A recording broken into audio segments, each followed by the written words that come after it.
Hello, everyone. This is the director interview question assignment that we had to come up with 10 open-ended questions to ask our site supervisor. And this is Miss Louise.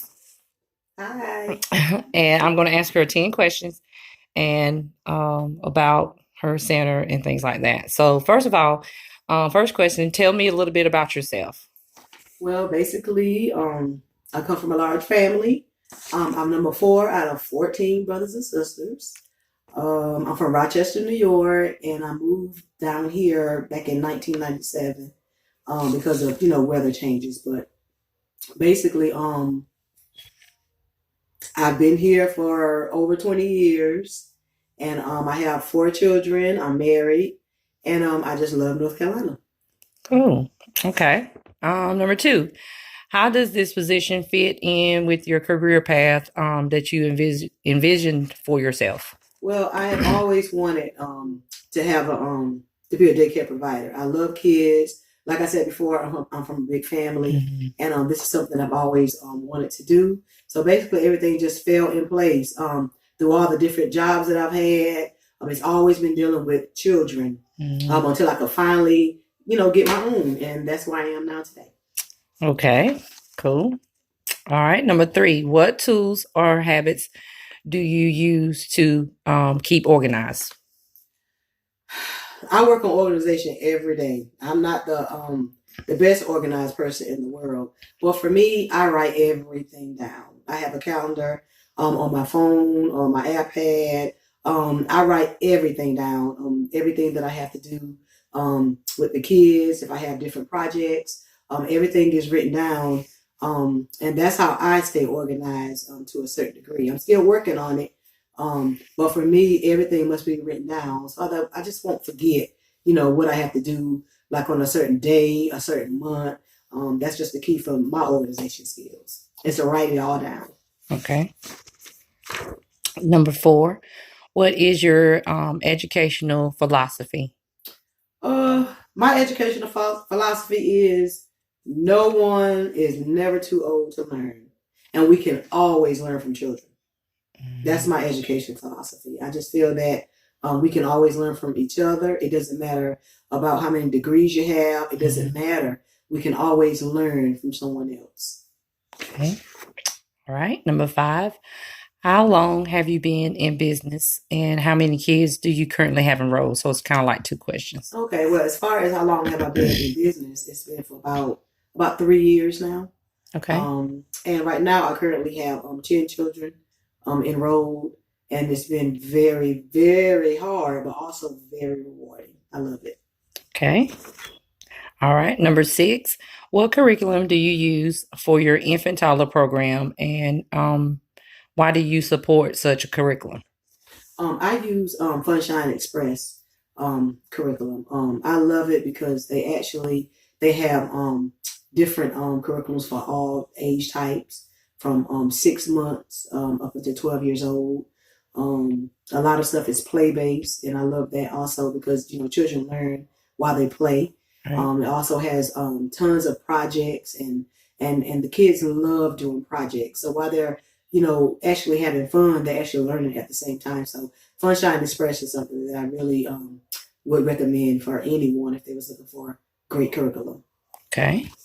Number seven, what do you do to meet the needs of your children?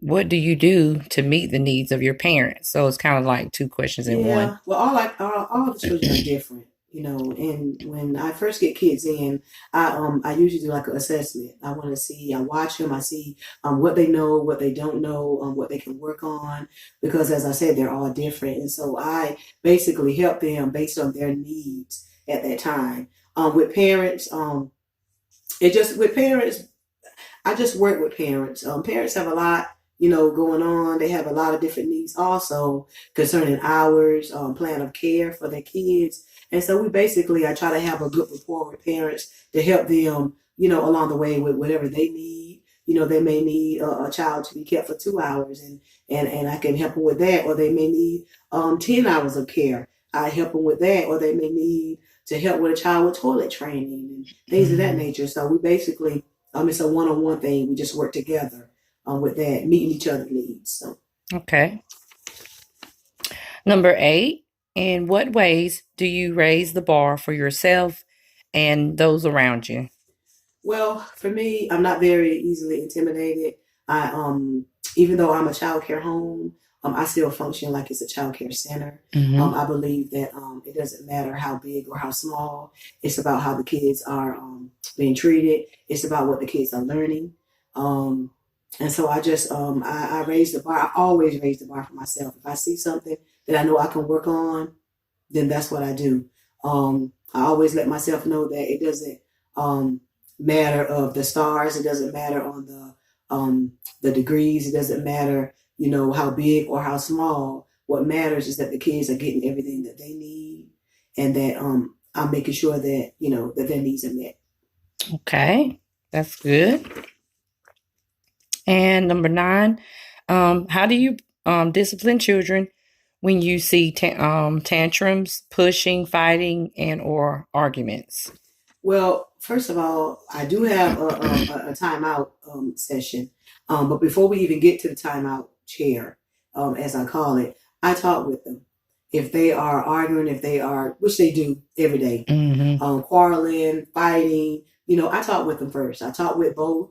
I get to the root of the problem. I explain to them what, and how they should do things. I give them a chance to speak their piece. I give them a chance to apologize. And sometimes we work it out just like that. Now, other times, a child does need, to have space to themselves for at least 2 minutes, and that's why we have what we call the timeout chair. They're always in my eyesight. I always see where they are. I don't let them be there too long, but sometimes they need to be away from others in order to reflect on what they're doing. So that's how I handle situations. Okay.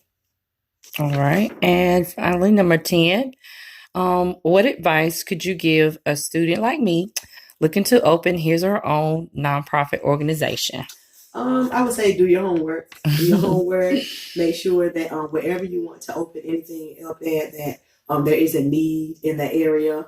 Also, never give up on your dream. Never, ever, ever. No matter what kind of obstacles come your way, don't give up. You can do it. But just do your homework, research. Have everything in place that that you want to do and how you want to do it, and you'll be fine.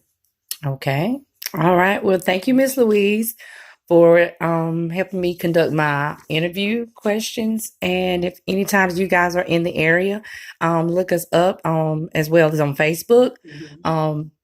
And the name of your center is the Humble Beginnings Family Child Care Home. That's right. So come by and stop in for a visit. That's right. Thank you. My pleasure. Thank you.